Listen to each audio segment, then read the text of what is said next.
Ok, voltando aqui ao nosso sistema, né, nós vamos analisar agora o código-fonte dessa tela principal. Está em alguns vídeos, para não ficar um vídeo muito extenso.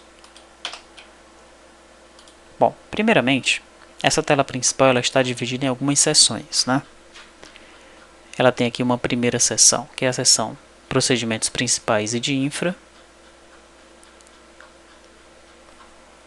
Logo mais ela tem a seção Procedimentos referentes ao menu principal e os seus submenus.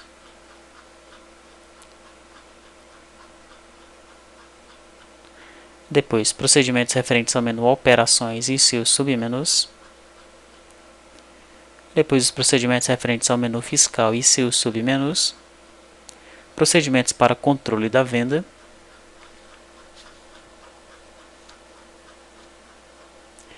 E, finalmente, a aparência e controles dos painéis com as funções do programa. É aquele painel que fica lá embaixo, esse aqui. Ok? Para a gente não ter que ficar executando sempre aí a aplicação, eu já vou deixar a aplicação aberta. Tá, então nesse primeiro vídeo aqui da tela principal nós vamos analisar a parte das variáveis e o primeiro bloco lá, primeira seção. Então eu tenho aqui uma constante que eu chamei de estados, né? Na verdade eu peguei isso aqui lá do exemplo do ACBRSF para eu saber o estado da impressora. Se ela está não inicializada, desconhecida, livre, venda, pagamento, relatório, bloqueada, se requer Z, requer X ou um estado não fiscal. Eu tenho a variável menu aberto, 0 significa não, 1 significa sim. Eu tenho essa variável para controlar a abertura dos menus. Pressionei F2 e abri o menu. Se eu pressionar F3, eu não consigo abrir outro menu porque tem um menu aberto. Pressionei ESC, pressionei F3, aí sim agora eu consegui abrir. Mas se eu pressionar F4, eu não consigo abrir outro menu. Então esse controle é feito com essa variável aqui.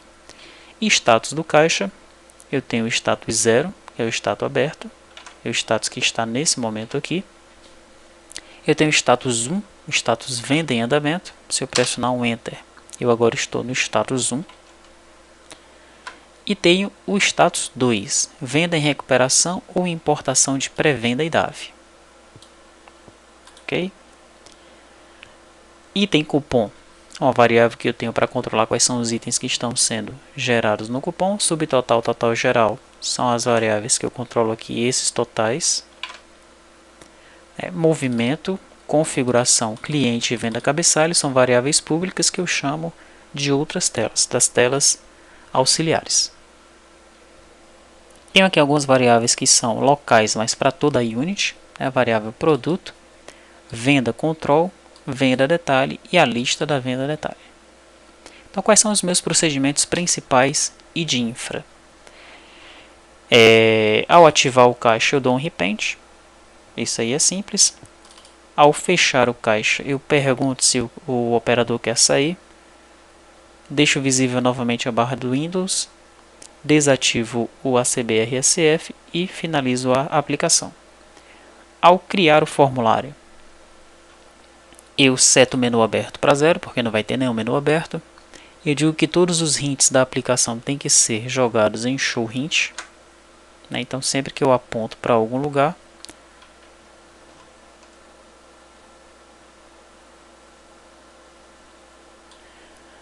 vai acontecer o que está setado nesse método showHint aí. O que é que faz esse método showHint? Ele pega o hint da aplicação e joga no caption do label mensagens. Caption do label mensagens é esse daqui. Então veja, é isso que acontece. Então o onHint, no onHint eu coloquei, por exemplo, no onHint do calculadora eu coloquei isso daqui, F5 calculadora. Então vai sempre ser mostrado isso daqui. Mesmo que eu abra uma outra tela, veja, no show hint aqui dessa grid, eu coloquei isso aqui que está aparecendo. Pressione a barra de espaço para marcar e desmarcar o DAV selecionado. Tem até que alterar isso aqui, porque eu estou na tela de pré-venda, não na tela de DAV. Tá? Então é para isso que serve aquele procedimento.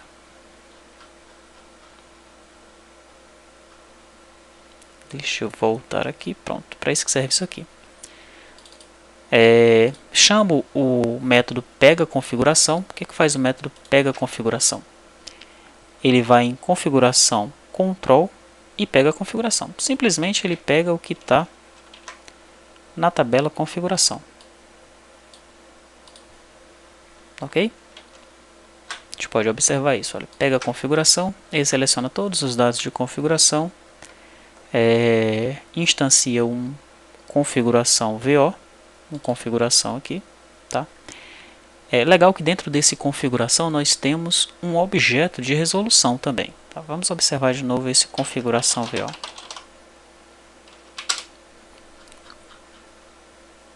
Ó, dentro dele eu tenho um objeto de resolução, tá? Porque a tabela de resolução está ligada à tabela de configuração, né?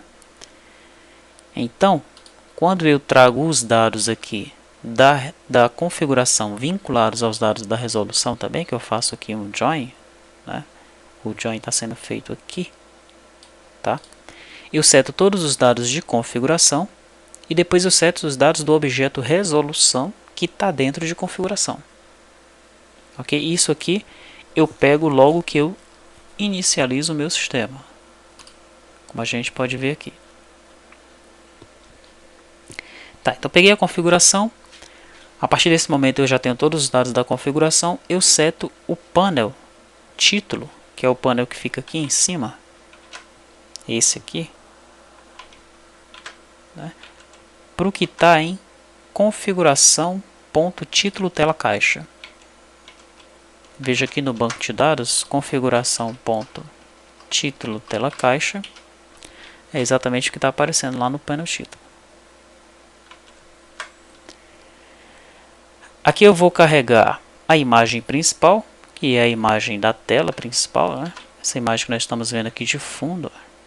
Nós mostramos como desenvolver essa imagem no DVD de número 1. Né? Como é que eu faço para carregar?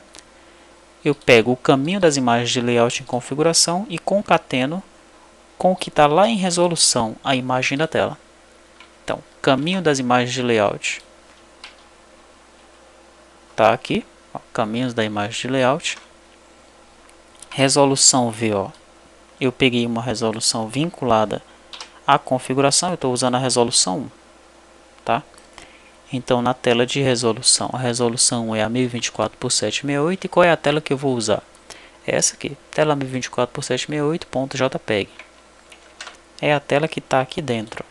Imagem layout, tela 1024 por 768 JPEG. 800 por 600 é menor.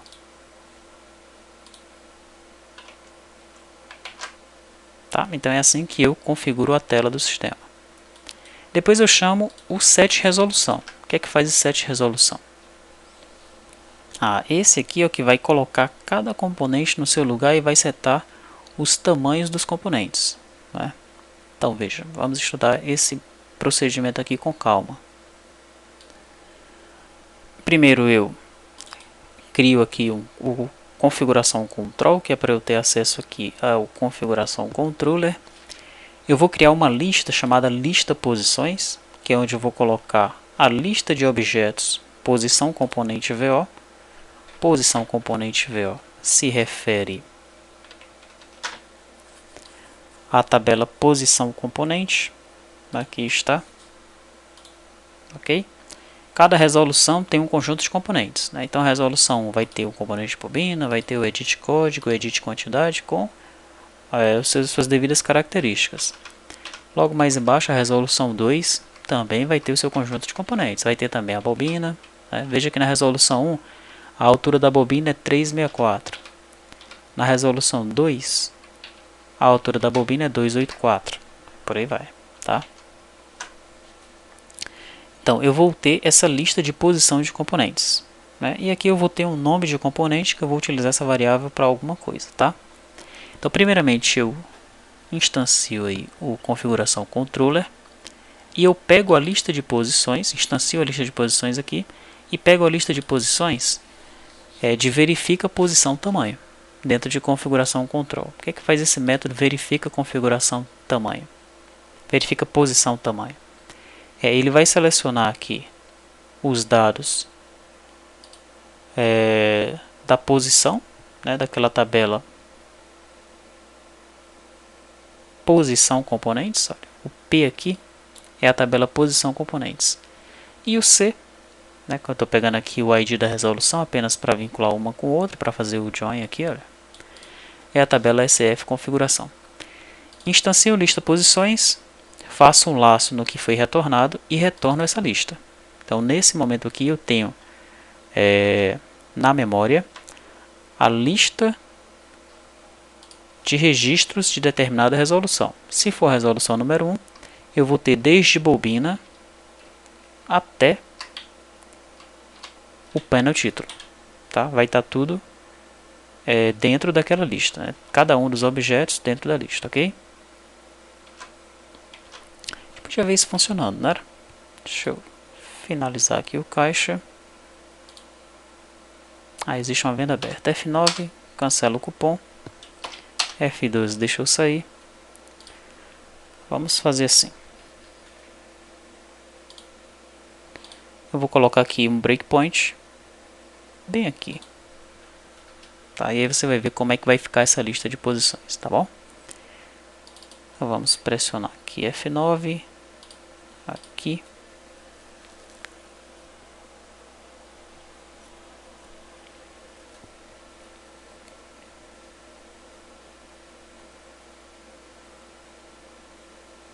Pronto, já parou lá, né? Tudo isso ocorre ao criar o formulário principal, tá? Então ele já varreu a lista de posições dessa tabela lá, né, da posição componentes, e eu já estou aqui com a lista de posições. Então veja só, tem uma lista com vários objetos dentro dela. Né? Quais são os itens dessa lista de posições aqui? Ó. Vamos ver se eu conseguir ter acesso aos itens aqui. Itens, ó, o item 0, o que é? É a bobina. Tá vendo? O que é o item 1? É o edit código. O que é o item 2? O edit quantidade. E por aí vai. Tá? Apenas para você ver como é que funciona. Ctrl F2 para a gente matar isso daí.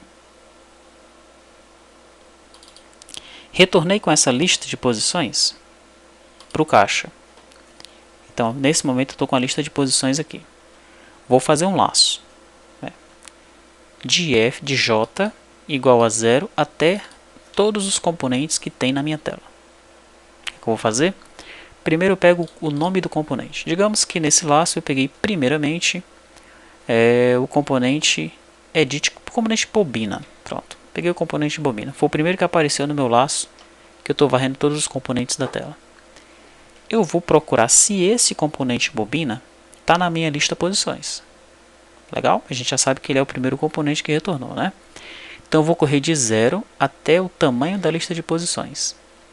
Eu pego o primeiro componente, o primeiro registro lá da lista de posições e seto para a posição componente. Posição componente é um objeto do tipo tPosição componente. E a minha lista ela é formada de objetos desse tipo. Tá? Então setei aqui o posição componente. Se o nome desse posição componente, o que é esse nome posição componente? Dentro de posição componente VO, eu tenho uma propriedade nome. Nome componente. Nome componente. Essa propriedade nome componente, dentro de posição componente VO, se refere ao campo nome, lá na tabela. O campo nome lá na minha tabela, quando eu me refiro à bobina, veja que é bobina mesmo, né? Então tá, o que é que eu faço aqui? Eu testo. Me diz uma coisa. O nome do componente que está nesse primeiro registro aí, porque eu estou no i igual a 0 aqui, é igual a nome componente, que é o componente que eu acabei de pegar na minha tela, porque eu estou varrendo todos os componentes que tem na tela. Se for, o que é que eu faço? Eu seto os dados desse componente. Eu faço um casting aqui, olha, eu pego o componente como tControl e digo, ó, bicho, a tua altura é posição componente ponto altura. O teu left é posição componente ponto esquerda. O teu top é posição componente ponto topo. E a tua largura é posição componente ponto largura. E aí eu vou testar agora a questão do tamanho da fonte. Posição componente ponto tamanho da fonte é diferente de 0, porque tem componente que eu não vou setar a fonte, né? Por exemplo, o componente image, eu não vou setar a fonte do componente image, não vai funcionar. Então, para esses componentes que não têm informação de fonte, esse dado deve ficar zerado aqui no banco. Tamanho da fonte. Ó. Então, se está zerado, é porque esse componente não tem informação de fonte. Tá? Não precisa você setar letra para ele. Mas se for diferente de 0, no caso da bobina é diferente de 0, o tamanho da fonte é 10, o que é que você faz?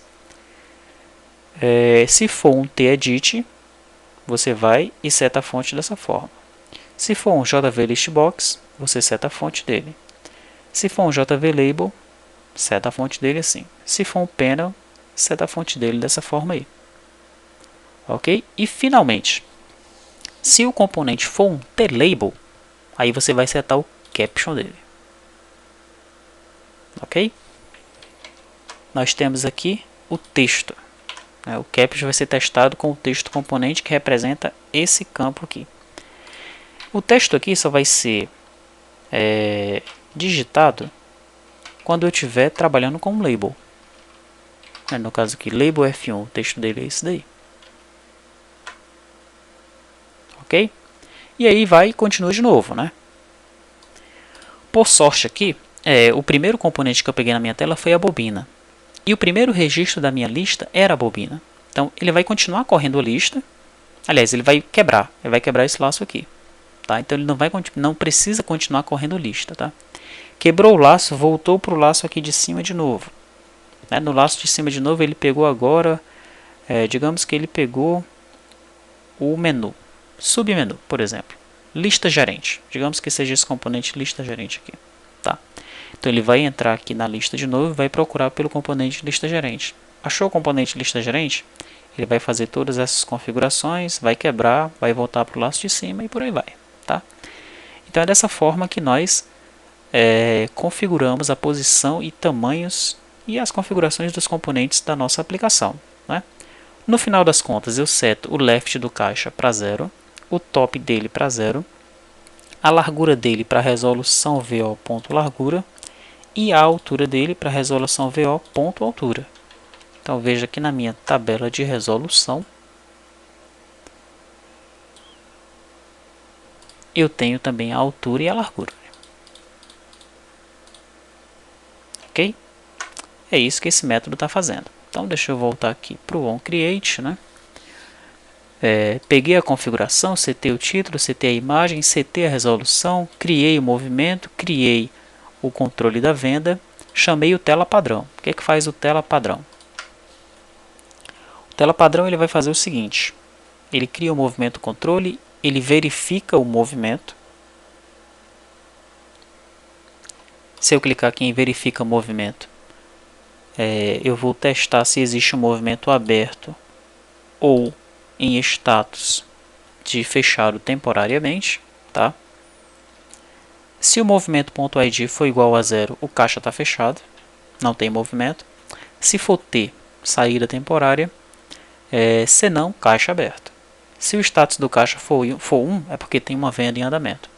E aqui eu seto lá o texto da quantidade, do edit código, do edit unitário, limpo a bobina. Se na tabela de configuração o parâmetro market ativo for sim, eu ligo o meu timer.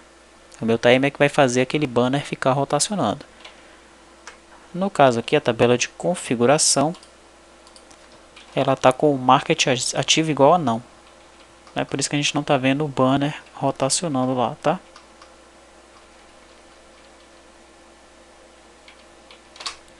Veja só, o market ativo está igual a não. Ok? Por isso que quando a gente executa aí a aplicação,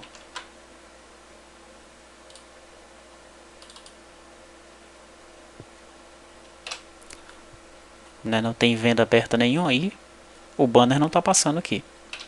Se eu sair da aplicação e setar esse market ativo para sim,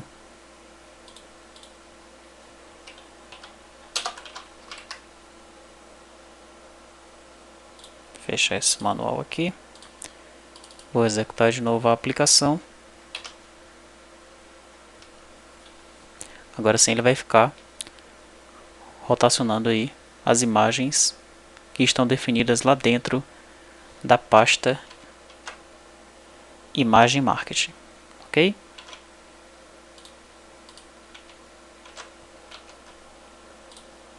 Deixar como não mesmo por enquanto e deixa eu voltar aqui. Tá, então nós já vimos aí o que é que faz a tela padrão. Ainda na criação do formulário, o que é feito mais aqui? Ele chama o método configura CBR. O que é que faz o método configura CBR? Bom, ele configura a porta da impressora, que ele vai trazer da configuração, o timeout que ele pega da configuração, o intervalo após o comando pega da configuração, o modelo da impressora ele vai pegar da configuração também, ativa, carrega as alíquotas e carrega as formas de pagamento. Depois disso ele verifica o estado da impressora, está aqui embaixo. Então, se o estado da impressora for não inicializada ou desconhecida, problemas com a porta serial, a aplicação será encerrada. Se o status for venda ou pagamento, é porque tem uma venda em andamento e a gente vai e cancela o cupom. Tem um tudo aqui, olha. Podemos cancelar um cupom aqui. Se o estado for requer X, a gente pergunta, a gente diz, olha, é necessário emitir uma leitura X, quer fazer isso agora? Se o usuário responder que sim, a gente chama o método de leitura X do USF, tá? Se o status for requer Z, a gente chama a redução Z do USF. Muito bem. E finalmente, nós mandamos todas as exceções da aplicação para o método trata exceção. O que é que o método trata exceção faz? Ele chama uma message box, application.messageBox, e envia, mostra para o usuário qual foi a mensagem de erro. Tá? Isso que faz o método trata exceção. Ok? Então é isso. Vamos ver se nós já cobrimos todos os procedimentos principais e de infra. Form create chamou vários desses procedimentos, verifica impressora nós já vimos, trata exceção já vimos, configura CBR também, pega a configuração, set resolução, verifica a banda aberta nós já vimos quando analisamos aquela tela do movimento, do inicia movimento, show hint, tela padrão, o timer apenas para controlar os banners. Eu tenho o método form keydown, do F1 até o F12. Se for F12, identifica cliente. Se for F1, identifica cliente. F2, aciona menu principal e assim por diante. Mas cada um desses métodos nós vamos ver dentro dos seus devidos espaços, seus devidos blocos, né? Eu tenho os métodos aciona menu principal, aciona menu operação, aciona menu fiscal. Sempre que eu chamar um método desse aí, eu testo se o menu aberto está setado como 0, aquela variável que nós já vimos. Se ela for 0, eu ponho ela para 1 e ponho o menu visível. Tá? Tenho os métodos menu seta abaixo, menu seta acima, que já foram explicados no primeiro DVD. O que ele faz é apenas mostrar lá no label de mensagens a opção que está selecionada naquele momento no menu. Ok? Então esses são os procedimentos da tela principal, os procedimentos principais e de infra.